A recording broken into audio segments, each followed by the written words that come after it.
आरिफ वाला थाना सिटी की हुदूद में सीनियर सहाफी राना जावेद के घर बदनाम जमाना पुलिस मुलाजिम आशिक बदरू ने गांव 69 ईबी अग्रो में प्राइवेट गाड़ियों और मुसल्लह अफराद के हमरा चादर और चार दीवारी का तकद्दुस पामाल करते हुए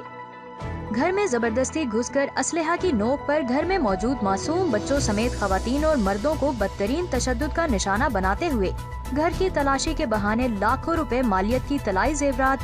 रूसी मलबूसात और लाखों नकदी और घर में मौजूद 2 नौजवान को भी अगवा करके साथ ले जाते हुए अहले खाना को आशिक पुलिस मुलाजिम ने कहा कि अगर आपने कोई शोर किया या कार्रवाई की तो दोनों नौजवान को संगीन मुकदमात में मुलव्वस कर दूंगा।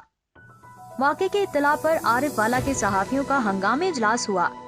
जिसमें इस वाक़े की शदीद मजम्मत की गई और मुतालबा किया गया कि आशिक बदरू और दीगर के खिलाफ कार्रवाई अमल में लाई जाए।